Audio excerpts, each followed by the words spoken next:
All right, good morning. It is Wednesday, and we're excited here to have another engaging virtual meetings interview. Or wait, we got a new name for this thing. Oh, geez, I don't have to train myself for the new name. Well, the Engaging Virtual Meetings podcast, which again, thank you all for voting on the images. We are getting closer and closer to release date. We'll let you know when that's going to be. Maybe we'll even have a little party, especially two now.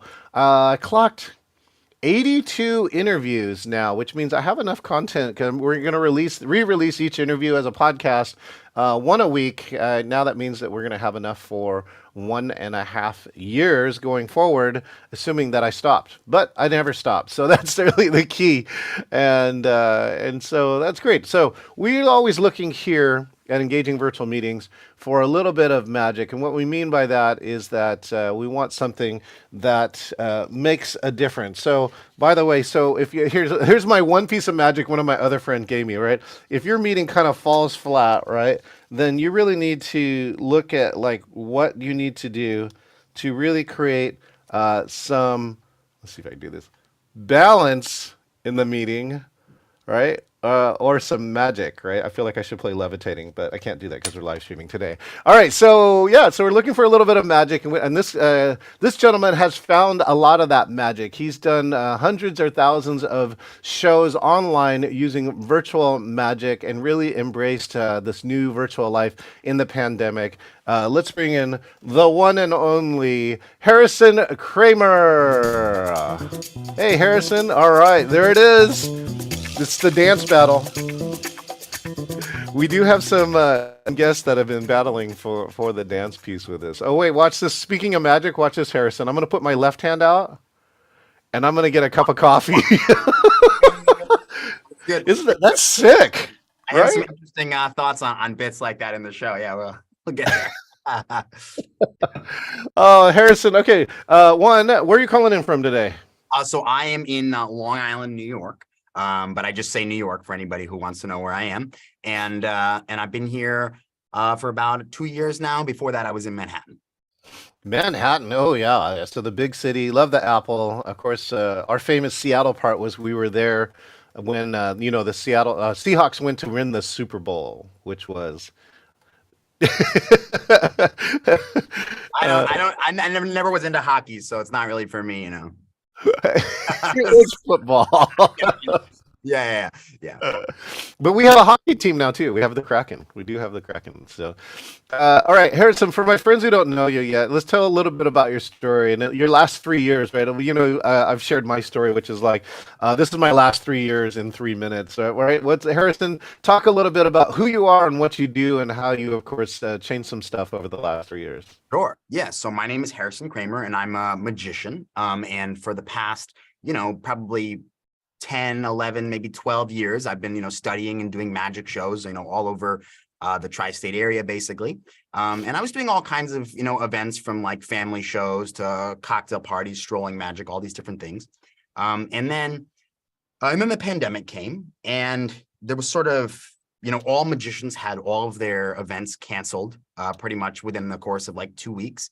And so around March 15th, like pretty much every magician in the world is sitting there like, or every working professional magician that uses this, as their business, was thinking, what the hell am I going to do? Like, this is insane.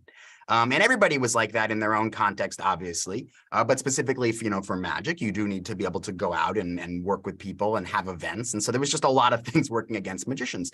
And so there was like immediately people who turned to Zoom. And I wouldn't say that I was the first one at all, but I was definitely, one of the people that jumped on it right away. And there was sort of maybe 95% of magicians that said, hey, this sounds awful. This is stupid. This is not the kind of magic that I like. This is belittling. This is degrading to me and my illustrious persona as a magician. I have no interest. And then there was 5% of magicians, I would say, and again, I'm just, estimating here, 5% of magicians who said, hey, this is kind of interesting. We can, do something here. This is an interesting space to work. And then, of those 5% of magicians, maybe half those liked it and weren't just doing it because it was the thing that they, had to do in that moment. And so of those, 2.5% of magicians, there's maybe 10 of us in the world that still focus on and care about this exact, style of performing. And me, it's my entire thing now. So for the past 3 years, I've done thousands, literally thousands, it's not even an exaggeration, over 2,000 virtual events with live virtual audiences in front of me of every single kind of, country. And again, virtual shows don't take place in a specific place. So these people can be joining from everywhere. So in my mind, I've literally touched every single corner of this world with this unique thing that I do. And, I don't know if there's anybody out there that's like me that has sort of just gone down exactly this path. If you go to my website, you'll see like, I'm a virtual magician. This is what I do. As opposed to like, I do this also. No, this is what I do. I'm very focused on this exact medium. And I plan to do this for the rest of my life as my career, and try and, take it in different directions. And I have lots of ideas about ways it can be applied and ways that it can't be applied, and just the whole thing. So I am Harrison Kramer. I'm a virtual magician. I do interactive virtual magic on Zoom calls, WebEx calls, whatever it may be. Hopefully Zoom, but whatever it is. And yeah, and that's what I'm doing. So I have a lot of thoughts about sort of engaging people on virtual meetings, which is why I reached out to John, and I thought, hey man, well, we should talk. This is really cool because I can see that he does something that is totally different from what I do, almost has nothing to do with it. But at the same time, we have a lot in common to talk about and a lot of ideas to share. And also, I think there's sort of this kind of dichotomy between the way that I'm doing it and the way that you're doing it, and how they both are totally valid, and a fusion of them both is maybe the key to a lot of things. Thanks, Harrison. Yeah, I've gotten a chance to meet a collection of other magicians, and so I also hang out with a lot of speakers, Harrison. So I'm kind of curious too, in the magician field, did you have some people who just said, "Oh, I'm just gonna wait," right? Yes. Oh, it'll open up in a month, right? This Corona thing will blow over in a month, and I'll go back to work, right? And basically, the speakers who did that, they fell behind every single day, right? Because the spoiler alert, right? This is like just past the third Corona versary, the Corona anniversary of when Corona started, broke out, shut down the world. And those people fell behind, right? And so I'm just curious if you saw that, because I know a Yeah, lot of people who were 100%. resistant. I think there's two aspects to the falling behind. The first was that yes, people thought it was gonna like blow over, so they didn't really care. And again, like as a magician, you have to understand that the game theory around deciding to go from being a magician to doing magic on Zoom is very difficult. Like most magicians would be like, no, that's terrible. I don't want to do that, just because of what it sort of means to be a magician and what we do in our art form.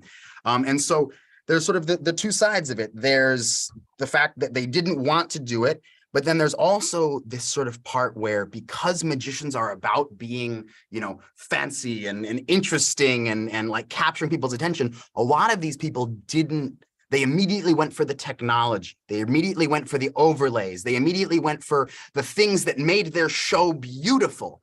Yeah. Whereas I knew nothing about that stuff, and I didn't go for any of that. And believe it or not, I still don't use any of that. I can if I want to. In general, I hire someone like John to do that if I need to do that. It's not my bag. It's not what I do. I do a very specific thing. But for me, I just started getting on Zoom calls with people with an open laptop sitting on a table. And now, I have this whole setup with lots of screens and cameras and stuff. But in the beginning, it was just an open laptop. And like the first one I did was like some little girl's birthday party. And it was like terrifying going in, because what I'm learning how to do is I'm learning how to look at a screen and feel through the screen and see these people's faces and know what they're thinking and know how to reel in Sarah and know how to keep John paying attention and know how to get everybody back on the same page if we get off the same page. And that only came from using Zoom so early on, so much without any other tools to worry about. So I've never, in my actual show, personally, I've never thought about any sort of external software other than Zoom. And again, I've done thousands of these that they work. Like I'm not missing anything by not doing it. It is something that you can do. But I think that there's this very important aspect of just getting into the Zoom meeting and learning how to do it without any of that stuff that held a lot of magicians back, because magicians are all about technology and tools and combining things to make things better. Right. And they all tried to do that. And realistically, that takes a lot of effort to do that well. And they saw that and they thought, oh, I need to have extra cameras. I need to have this and that and the other thing, as opposed to learning how to touch people in their hearts through the screen, you know? So that's a really unique, for lack of any better angle for it, saying that that you took the non-tech route. So what I think I hear you saying is that you just leave your camera on, have a setup in such a way, and don't mess with it. And I think what you probably got from it, that we've been talking a lot about in terms of engagement, is an authenticity factor, right? So people know that you're not playing camera tricks, right? Yeah, and there's a lot because in the beginning in my mind, you thought like, okay, I'm a magician on screen. Like they're not going to believe me. You could watch this on YouTube. There's so many things working against the concept of virtual magic and it being interesting in the first place. But I used to think like, oh, the idea of like something coming out of the frame is like a moral sin in like virtual magic. Or the idea of like, you know, holding something so close to the camera so that I can like sneak something from below, from off the screen using, you know, see what I'm saying? Like imagine if I held something like this and I could Yeah. sneak something up behind it because it comes off the frame. And that's all true because like in the beginning, it was sort of like about that. People were suspicious. What is this virtual magician thing? But over time, I would say, you know, slowly over time, I've realized that, yes, those are considerations for having deceptive magic.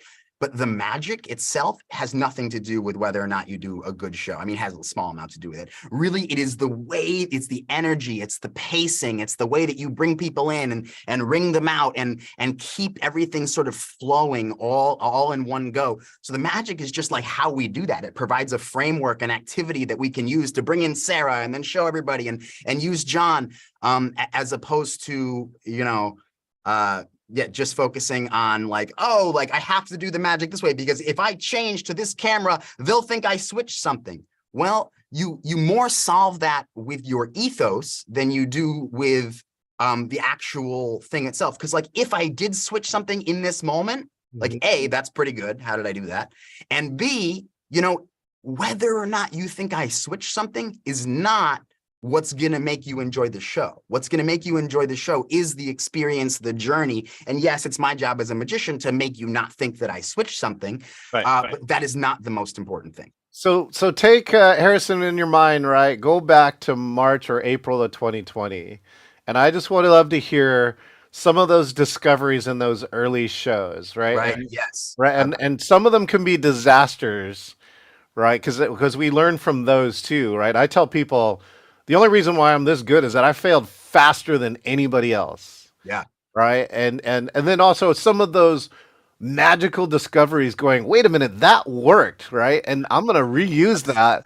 And that was sometimes unexpected. Sometimes some of the best stuff that we have is totally unexpected in terms of engagement. So I'd love to hear, Harrison, some of your early stories of like failure and success. Yeah, certainly. So from the very beginning, you have to realize that I was doing virtual magic at a time when it was like okay to be bad because like nobody knew what this stuff was. We were all just getting on Zoom calls, like nobody really had any idea. And then as I did more and more of them, and emails started like pouring in, I was getting like 200 emails a day in like October it was insane. Like I had to hire someone who was awful. It was great, but it was awful. So what I realized very quickly on, I would say I realized this in April, right at the very beginning, was that native Zoom spotlighting was the most powerful tool that I had.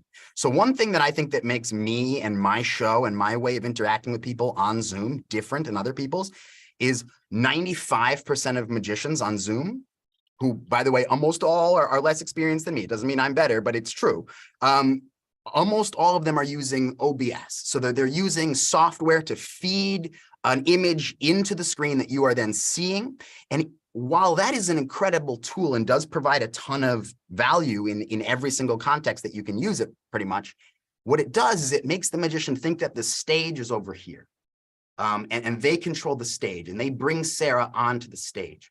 Whereas I never had any of that. So I was more in a room. I wasn't on a stage. I was inside a room and these people were all inside the room with me. So if I was saying, let's see who we should use here, boom, spotlight Sarah without saying her name. Now Sarah goes full screen for everybody and you can see all their faces are now laughing because like Sarah's obviously the one that's going to be chosen. So I'm using sort of the native spotlighting inside Zoom to sort of keep the story going. And what I've gotten really good at is like my fingers do it automatically now, is like just like a tuba player knows exactly how far to scroll down in the list to hit re-spotlight. I can go through and using my finger, and I'm sure there's a better way to do this with a macro or something, but I don't get involved with that stuff usually. I can spotlight people really quickly in succession, having done this so much. So I can say, let's use Sarah. And then we get a laugh from Sarah, but I don't know, Sarah, maybe you're not the perfect person for this. How about John? And then boom, John's on the screen and he's like in the middle of a sip of his coffee. So this was the first thing that I discovered was the most important thing about the Zoom call was the people there, not my magic. So by putting them on the screen and catching them off guard and getting their human reactions to like emit from their bodies and capturing that and having everybody see it in real time, that was my first major discovery. And this is a side point, but one of the things that I've noticed about pretty much every single OBS show, and you can't argue with me on this because I've watched a lot of virtual magic shows, OBS is just a tiny bit behind. No matter who I watch, no matter how professional they are, there is this tiny second, half of a second, 1 second lag, depending on what they're doing. And it totally changes the flow of the jokes and the reactions. Because when you make a joke and it takes her like an extra quarter second to react, it doesn't capture the same. It doesn't feel the same. It doesn't look the same. Whereas inside Zoom, when I boom, spotlight Henry as I make a joke about a guy who has no hair and then he's there with his bald head or whatever it is, maybe not that, but something, it happens immediately. And what's interesting is when I spotlight Henry, he's going to come full screen for everybody except for me. So I'm looking at the actual gallery view and I can see them all. Their bodies move forward or move backwards. I can see me affecting them all at the same time. And that is the value that I provide, that I try and sort of sell to people and help people understand is I bring people together in that same moment. So they're not just having a unique experience themselves, but they are able to see that other people are having that experience with them. And then over time, some other things that I learned was, I started to learn how to show the audience, which is something that I didn't have at the beginning. I was just counting on them to sort of see each other. But now I have, lots of buttons and things in order to be able to show the gallery view and zoom in on the gallery. I don't know why that didn't work. Something's broken, but zoom in on the gallery view or whatever it is. And this is what made it so powerful, was to be able to catch all these people's reactions in real time and move around or jump around the meeting and not just, have a stage and bring someone in with a box or one thing that a lot of, virtual magicians do is they get fancy with, how they're choosing somebody. So they'll put a little box up here on the screen and then all the people will go by in succession and yeah, it's cute and all and good for you. And that's great. But was that as entertaining as the way that I select somebody? Definitely not. And was it as engaging? Definitely not. Was it more beautiful? And could you convince someone that that's a better thing? I guess. But realistically, having done the amount of shows that I've done, it's not. So that those are sort of the things that I discovered very quickly, was that a Zoom magic show is a room, not a stage. Innate sort of internal spotlighting inside Zoom, no matter if you're doing a magic show or just a meeting in general, is an incredibly powerful tool when used well and used in coordination with things that you're saying and the people that you're talking to and timing and along with jokes and things like that. An incredibly powerful tool. Yeah, that was amazing. Guys, give her a round of applause. Everybody thinks that was, except for John. John doesn't think that was amazing. And John's just sitting there eating a sandwich, but you throw John on the screen. All these moments are what make my Zoom show, I think, a little bit different than most Zoom shows. In the very beginning, when I was doing it, I used to literally hold up a mirror to the thing so that people could see each other clapping and laughing. That's how, sort of from the bottom, I started with Zoom shows. And now I press a button, it's kind of the same thing. But it just shows you how much it's not about having the audience around you on the screen. That's cool. And it's a thing that you can do, but it's not what makes a virtual meeting interesting. Well, let's see. I want to give a shout out to Curtis Calhoun, who just started his own company. Congratulations. Ron Elgin is also tuning in on Facebook Live and a few other people there. Here are some of the key parts. Well, I love the room versus stage, right? I actually called spotlighting on and off stage. So I did use the metaphor, but I like that you called it like, we're all in the same room, right? And so a Zoom room is also a thing, and I think that that helps change that interaction to say, I'm not distant. We're all in the same room. It's just about changing what we're seeing. I love that you use spotlighting. I mean, spotlighting to me too is one of the most powerful tools that are on there. I've been using it here too. If you watch the live stream, right, like when Harrison talks, right, I will give him the screen, right, because it's not about me at that moment. It's about him, and so spotlighting does that. And he's talking a lot about OBS. So here, I'm going to steal the spotlight for just a second here. I'm doing pins. And OBS does delay on certain people's computers. Now, the good part is that I'm running some insane and fast computer. And by the way, one of the things is like you do a joke like this, right? Oh, wait, wow. And now I have my chat in here, right? This is a chat here. That is a new trick that I'm using. This is my April Fool's joke that I had. I said, it's official. Engaging virtual meetings is now engaging meetings. All meetings will now only be conducted with pen and paper. Virtual might be one of the dumbest ideas that humans have come up with. And of course, that was my April Fool's joke. So, yeah, so those are some of the things like that, Harrison. I think you can solve the timing with OBS, but I actually, too, recommend to not use OBS if you don't have the right equipment. Because you're right, that delay for us as humans is just enough to disconnect. And we've seen it, right? So yeah. Well, let's make a distinction here really quickly, because most people that are using OBS are probably not using it to show someone else from that meeting in real time on the screen. Yes. It's probably magicians and a few smaller use cases that are doing that. So that's where you kind of have the problem, because you're trying to capture real time emotion and human connection. But there might be, I'm sure it can be solved. But I think actually, now watch, if you solve this, right? I'm now playing his. Oh, see, I'm actually pretty good. But it's not. It's still slightly behind. That's right. It's something, but it's not. Like if I was watching myself on a call and I had to see myself with that image, like I've gotten used to it because I've done it many times.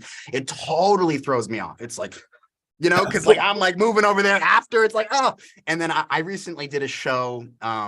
For a bunch of people in a boardroom. Well, not a boardroom, it was like a cafeteria of like some office building.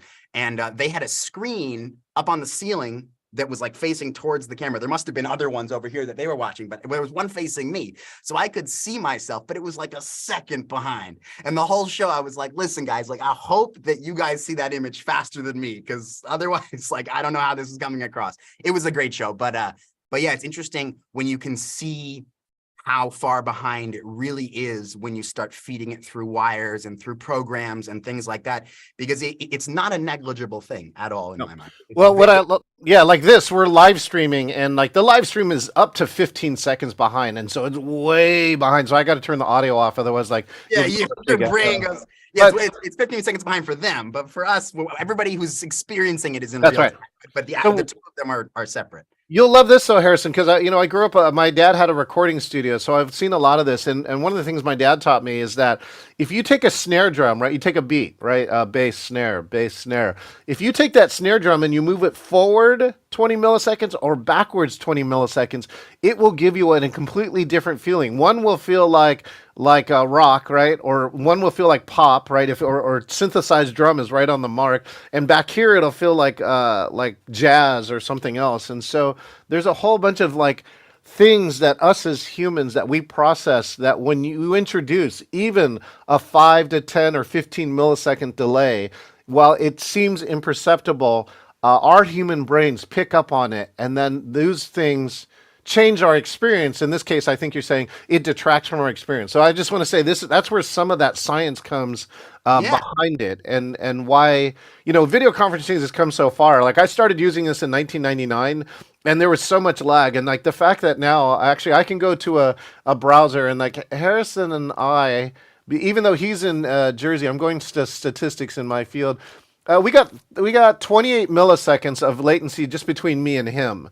And so that's where I think Zoom and other great platforms have done a great job. Harrison and I feel like we're talking with each other. Definitely. Right? And so we don't get that delay, right? In the early stages, bad things happen, which is like I would always step over, or Harrison would always step over me, because we were missing that delay. Like we think there's a gap, we try and jump in, and Harrison didn't see that gap, so he kept talking.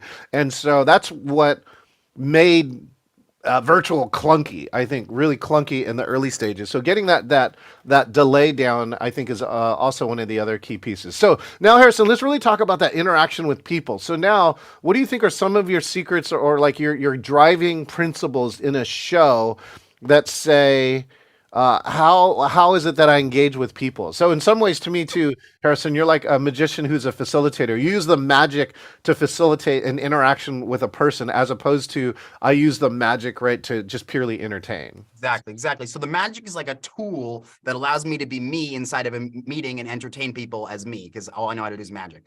But yeah, so some of like the things that I think are can you just like just repeat the basic question? I just want to make sure I answer it so I don't Oh answer yeah, right yeah, away. yeah, no, yeah. What are some of the core principles in your show that you Sure. use to create engagement? Right. That's Sure. also really the key Absolutely, piece, like absolutely. human engagement. So one thing that I'm doing constantly is I have this like insanely high energy. Now it's not always insanely high energy. One of the things that makes me, I think, good at what I do is I have this ability to go like this with my energy to sort of keep people involved.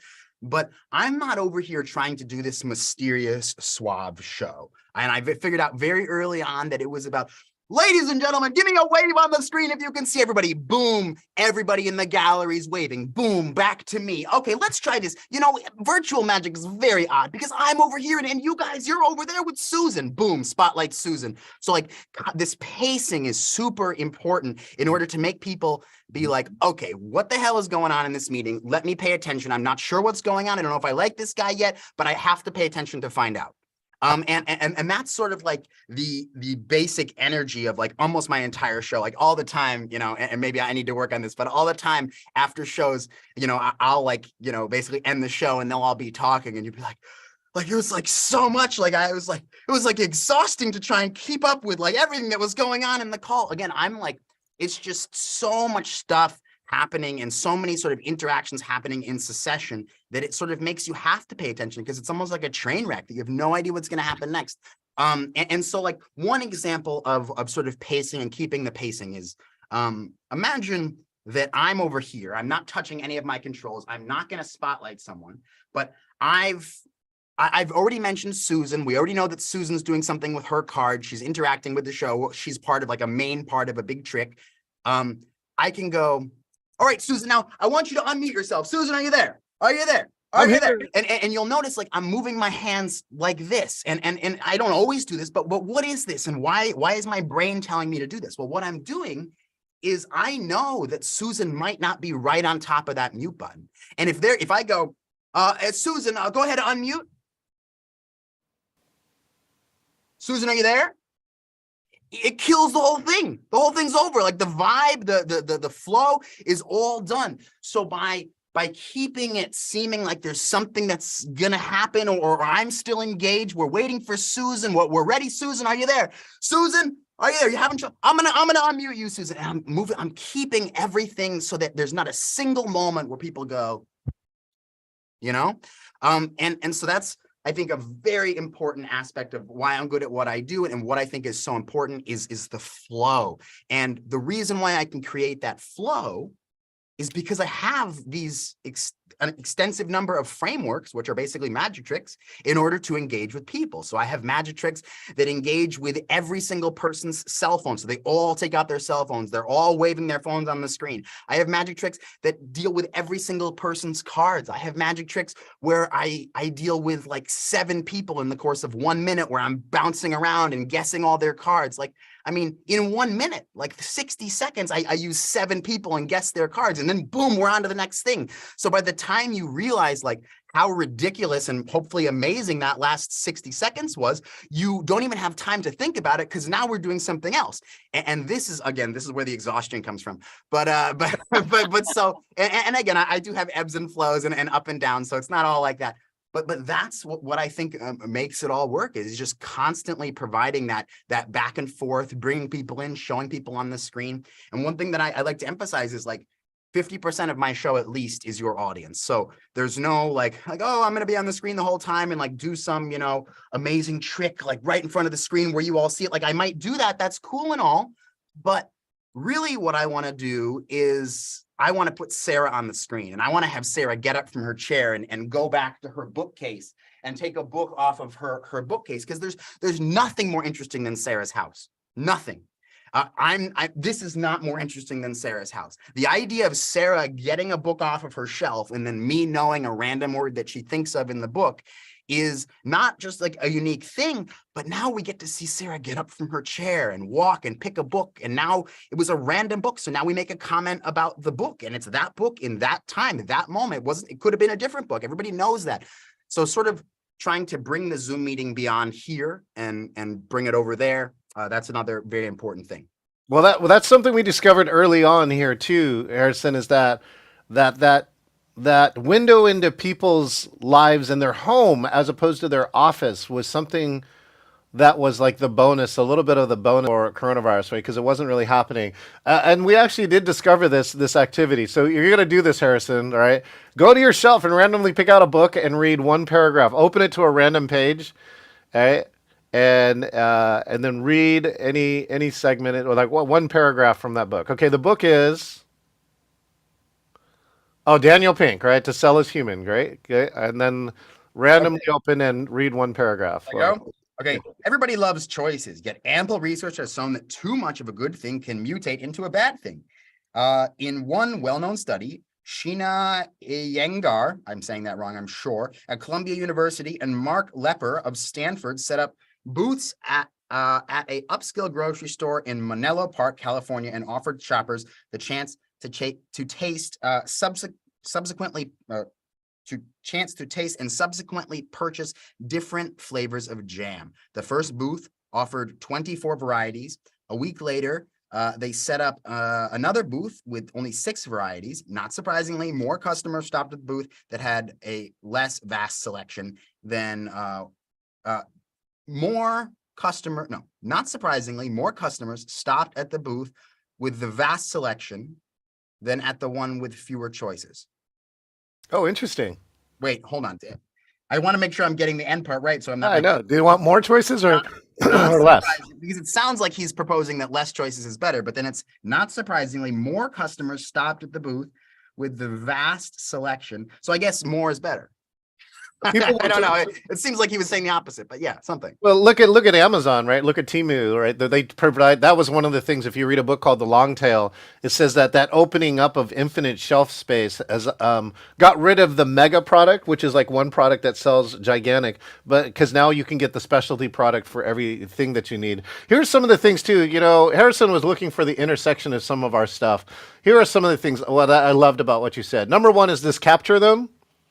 That goes along with my very core belief now. The first 5 minutes of your virtual meeting are the most important, right? Like Harrison, I think, and you might go to like the first 5 milliseconds, right? Is the most important. It's hard. You really got to win them over. You got to make them realize like, oh, this is something worth paying attention to. Because especially what I do, because of all the preconceived notions about magic and Zoom meetings and them combined, and the fact that it's not a pandemic, all these things, or at least now, I have a lot working against me. A lot.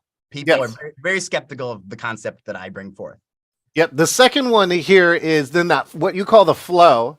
What I have is a very core belief that says a virtual meeting lives or dies in the transition. So I love that, like you're going to go to a transition and you know that this transition could be clunky, right? And we actually have a very funny term for it now too in Zoom. Have you ever heard of the word Zokward, Harrison? No, what is that? Zokward is when you have an awkward moment in Zoom. Oh, yeah. So awkward. All of them. And the best is when you sign on to someone, like I'm about to do like a 45-minute show for some conference. I sign on and they're just a mess. And I'm like, oh, it's going to be so good. Yeah. Oh, yeah. Because you're in contrast. Yeah, because it's like I'm like a pro at exactly the thing that they're just train wrecking on at their like, massive conference. Actually, this actually relates to a presentation that I gave recently. I had a presentation, and then of course they didn't tell me until later, like, you got to submit a video, and I'm like, submit a video, and I'm like so used to presenting live. That's what my preference is. So I actually got 5 of my friends to come in, and I gave the whole talk to 5 of my friends, and then cut the video and then sent it to them. And I was the only video out of this whole conference that interacted with other people, even though it was video. And they tried to reject me, Harrison. They're like, you sent this video in that looked clearly for another conference. I'm like, you don't understand. I got 5 people for you to record this thing. Yeah, and they also don't understand that like what I do, like perfect, like has to be live with real people in real time. There is no, I don't do the other thing. It's Yeah. not, it has nothing to do with what I do. Yeah. You know? I mean, Yeah. that's a pure performance. That's like David Copperfield on a TV show, right? Which, Yeah. and It's like yeah. the very value factor of what I do is that it is live with real people in real time. Well, I love this too. And then you said 50% of my show is the audience. And I have a key core belief here now too, that I allocate up to 50% of the time for the audience to talk. And it sounds like such a simple thing, but very few people are doing it, Harrison. And that's why we get this, talking head syndrome. I'm going to present for 45 minutes and Q&A for 15. And then nobody asks questions because they're completely bored, dead, or intimidated. So anyway, so those are some of the things that we really have in connection, right? And one sort of interesting, I think that you just reminded me of is when we're talking about like 50%, them on the screen. Again, with OBS, when you have your stage and you want to talk to Sarah and you say, let's get Sarah on the screen, and you bring Sarah in a box here, maybe you even like look over like this at Sarah, like you're almost like, just trying to act like she's right there, whatever it is. But what I found very early on, again, I didn't have the tool that did that. I didn't have enough knowledge at that time to do that. I do now, but I still don't do it because I find that me talking and then spotlighting Sarah, so long as the magic trick doesn't like become negligible because I moved the spotlight and they can't see what I'm doing, I have to think about all those things. But as long as I'm about to talk to Sarah and boom, I spotlight Sarah, now you see Sarah, you're listening to Sarah, you can still hear my voice, you still have the mental picture from a second ago of me on the screen. So you paint the whole picture in your mind as opposed to me trying to like paint it for you here in a way that I don't think actually captures what you're trying to capture. So that leads me to one of the producer techniques that we use, Harrison, which is affectionately known as hovering, right? Hovering is like I'm set up for the next move. So in 3, 2, 1, Harrison. Yes. Right? Oh, And so I'm not seeing the actual feed here, so I don't know any spotlights that you're making. I don't have any of that stuff, but I just see us, so I assume you did something. But yeah, exactly. The hovering is super important. So like when I'm about to make that joke about let's see if we can find someone, I've already boom clicked on John, scrolled my finger down to spotlight, and it's there ready to go, so that at that exact moment, boom, I can hit it. So yeah, 100% the hovering is a real thing. For sure. So Harrison too. I don't know if you grew up this way, but see, I grew up in that Atari 2600 generation, and all our parents said that video games were going to melt our brain, right? And now, right, all of those skills that I developed while playing video games are helping me because, like, I'm one of the fastest producers you ever meet, right? Because of that practice too, that practice of knowing where the clicks. Like, if Zoom redesigns its user interface, you and I will be screwed for a month. Yeah, it's true. It's true. We sort of would accept that the only difference is that I do have a very similar second method to perform on any platform where there's no spotlighting. So essentially, sure. I'm just showing what's on the screen in front of me, and then I use the Apple accessibility features to zoom in on people's faces in real time and jump around. Oh, that's crafty. I've never heard that one before. That's cool. I'll show that to you another time. But yeah, it's really so basically I do have a way to perform on any platform where my hands are tied behind my back, because as a virtual magician I have to be able to do anything. A lot of magicians will say, no, I need my OBS. I don't want the gig. I'm too important. But I don't have the luxury to do that. So I take the gig, and I've just over 3 years learned how to perform with my hands tied behind my back, and then over time develop tools to make it better. Well, let's talk about the future now, Harrison. So again, you're bought in like I am, right? I'm committed to running down the virtual. Well, I'll run down the hybrid track, but right now I just invested in something called Hybrid in a Box. I can roll in, set up in under 30 minutes, and be ready to do a multi-camera hybrid. And I don't think anybody in Seattle right now has that. That's epic. But what do you see as the future, right? Or what do you what do you see, or what's a wish that you want to do in the future? Right, like in say 3 to 10 years, Harrison. Sure. So I mean, I have like so many thoughts on the future and the current state of virtual meetings and Zoom magic shows and Zoom magic. They're all kind of like different categories. One thing that I think is you have to start with the concept of it. There are and will be millions of people on these calls every single day for at least the next, let's say 20 years. So for the next 20 years, there will be millions of people all over the world on video conferencing calls doing X, Y, or Z. and probably more. I mean, I don't know. I don't know if there's a number there that you can calculate, but a lot of people. So the venue, again, and we're talking about me and my virtual magic shows and less sort of, your thing, which is, producing meetings that have various different contexts or whatever. But for me, the idea that I want to push forward is, if you have an in-person magician, you very rarely say, hey, let's have an event because they're a magician.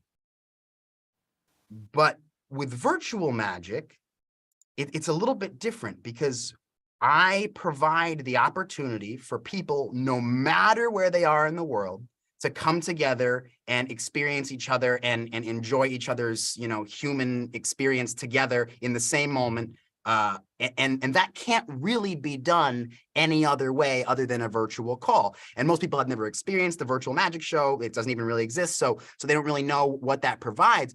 But in my mind, I think the idea of saying, hey, we should do this because it exists is a really interesting concept, because then what you're doing is you're creating events out of thin air that never would have existed before. And I've done this over my career. Now, my bread and butter is people who reach out to me and they say, hey, this is really awesome what you do. We see maybe there's some other people that do this, but we like you. Great.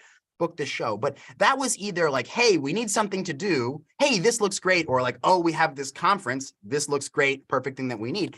And that's all well and fine. But I really like the idea of saying like, hey, hospitals in Australia, we can do a show with all of your common rooms. You get all the kids in your hospitals all in the same common room, and we do a show that connects all these people who have similar attributes and similar, maybe similar interests, similar, things about them. They're similar in some way.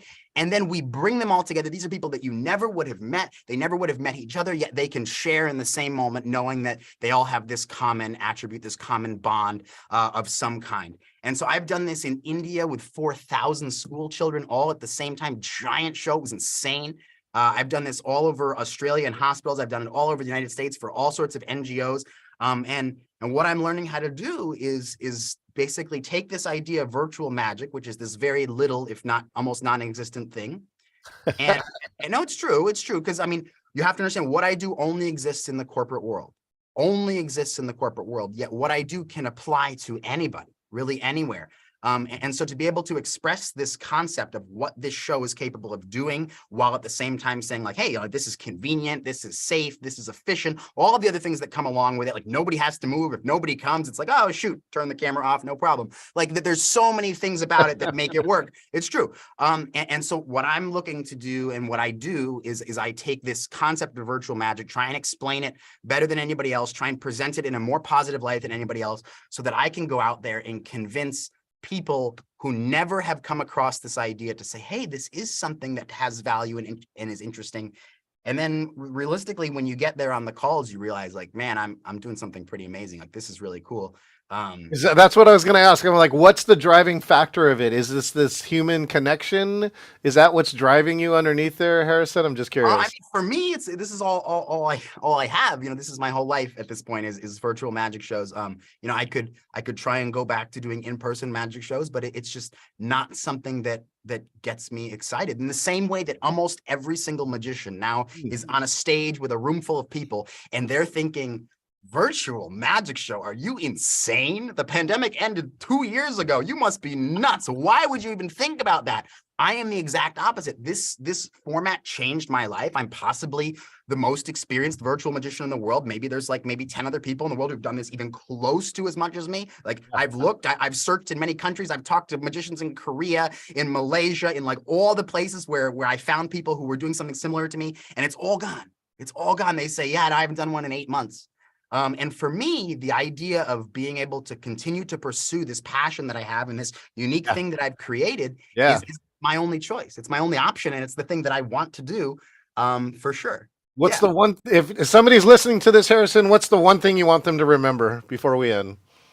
I want you to remember that the virtual magic show has the ability to spread joy and wonder to people all over the world at the same time, and bring them together in the same moment. This is like an experience where any community can come on and invite their entire community at very low risk to anybody. And then they can deliver their message. They can welcome everybody. They can say, hey, we love you. You're beautiful. We want you to experience this. And then boom, I come on. I make everybody have a great time, laugh and smile and be together. And that's really it. There doesn't have to be anything more than that. It doesn't have to save the world. It's just something that I think is very interesting. And it kind of is a little bit sad for me that there's so few people even thinking about this concept now, that I kind of have to go out there and make it happen myself. You know? Well, Harrison, we're both out here making it happen. There's plenty of people still left online. That's the good news. And right, we don't think this will ever quite go away. Harrison, thank you so much for your time today. If you look in the comments in there, you can find Harrison's website. Check it out and see some of his footage. Thanks again, Harrison. Thank you guys so much. Or not you guys. Thank you, John and the bot. Thank you so much, and have a wonderful rest of your day. Bye, everybody. Thanks a lot. All right, this is John Chen, and we've been here in the Engaging Virtual Meetings podcast talking with the one and only Harrison Kramer, virtual magician. Make sure and check him out, and I'll look for another time when hopefully we can showcase one of his performances. Hey, if you are here, make sure and click subscribe or follow or add or whatever the number is, because this is streaming to 15 locations. And if you want to be interviewed, make sure and click the button and click interview. I want to introduce you to our amazing community of people who are passionate around engaging virtual meetings. And with that, we'll see you next time. Don't we start people and keep